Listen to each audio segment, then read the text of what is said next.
going, everyone? K-Steel here with another episode of Beta Quest.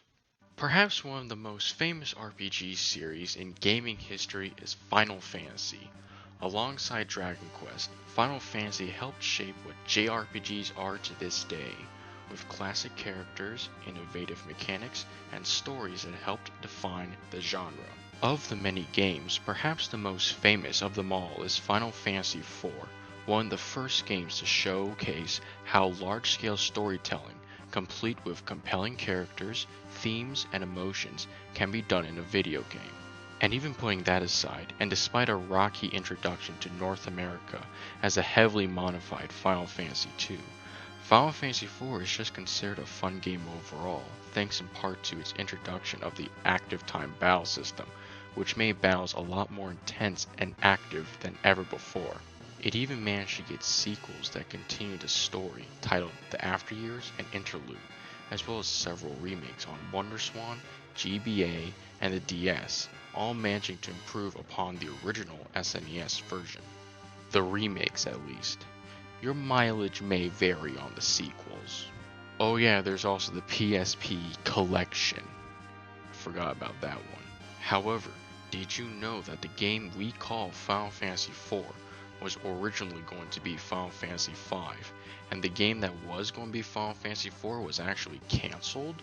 Today, on a shorter episode of Beta Quest, I'm talking about the lost Final Fantasy IV on Famicom, or NES in North America. In the late 1980s and early 1990s, Squaresoft was riding a wave of mega success due to the positive reception and high sales of the Final Fantasy series, saving the company from near certain bankruptcy. After 3 successful games, Square was not going to let the series go dormant, and therefore began work on a 4th Final Fantasy game on the Famicom in 1990. Around the same time, Squaresoft also planned to launch a 5th Final Fantasy title on Super Famicom, with both titles intending to launch in 1991. It was an ambitious plan, but Squaresoft wound up spreading themselves too thin, as the company was too small to be working on 2 major Final Fantasy projects at once.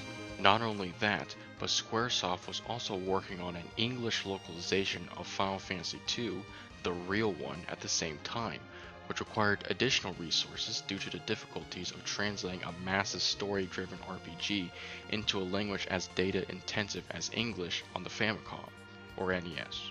Realizing their mistake, it was ultimately decided that it would make more financial success to focus on the future rather than remain in the past. Final Fantasy IV on Famicom, as well as the English localization of Final Fantasy II, were both cancelled, and all focus was shifted onto Final Fantasy V, now renamed Final Fantasy IV, where it was released in 1991 with tremendous global success. Now, prior to cancellation, Final Fantasy IV on Famicom was briefly talked about in a Japanese magazine article, which is the only known public discussion of the game. The screenshot in the article showcased a town area comprised of recycled graphics from previous Final Fantasy games, which is unsurprising, but yeah. According to the article, Final Fantasy IV would have featured the return of the job system, but expanded upon with new ones, such as a priest, cook, magician, and carpenter, and the game would have featured massive dungeons, presumably the longest so far if this article thought it was necessary to mention it.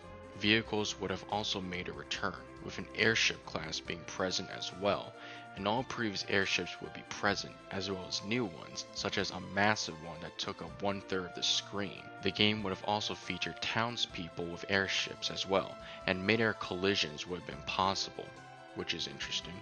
However, despite these radical changes and expansions, the game would have played similarly to the previous Final Fantasy titles at the time, presumably like 1 and 3 rather than 2. Similarly. That's the word, similarly.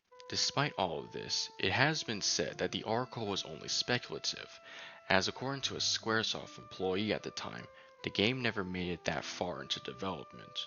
The employee said that the screenshot was simply a mock-up, and the preview wasn't really a preview, but more of a speculative presumption as to what the game would have been like.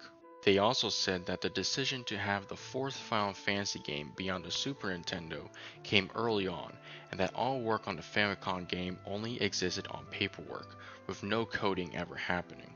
However, sometime after this came to light, an alternative account from Hironobu Sakaguchi came out via an interview with Dengeki Super Famicom, I hope I said that right, which confused facts on how far the game got into development. According to him, the Famicom project was 80% complete before being cancelled in favor of the Super Famicom project, but that several ideas planned for the Famicom project were incorporated into the Super Famicom project. It should be mentioned, however, that the authenticity of this interview is still up in the air, so we don't wholly know if the game really made it that far into development, or if he even said any of that, but it is something that should be mentioned still. And tragically, it's not unheard of for games nearly or even fully finished to be cancelled at the last minute for whatever reason. But then again, Final Fantasy was a highly regarded series even back then, so it would be a little weird for a game like this to die off unnoticed when it was nearly finished.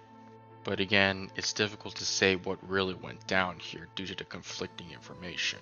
But what is true is that Final Fantasy IV on Famicom was cancelled one way or another, with the Super Famicom project taking its place in the end. So there you have it, the story of Final Fantasy IV on the Famicom. Once again, it's difficult to say as to how far this game really got into development due to the conflicting information on the status of the game. But what I can say is that while Final Fantasy IV on Super Famicom will forever be a classic, I will forever be curious as to what this Famicom project really could have been like. If the article was merely a speculative presumption, what was the game? What was the planned story and characters? What mechanics were conceptualized? Was there any art made? I guess we'll never really know until more info decides to come out. This has been K-Steel with Beta Quest. I'll see you all later. This was a Kobalt Steel video by MS Bernie. Like, comment, and subscribe if you liked what you saw. Until next time, see you all later.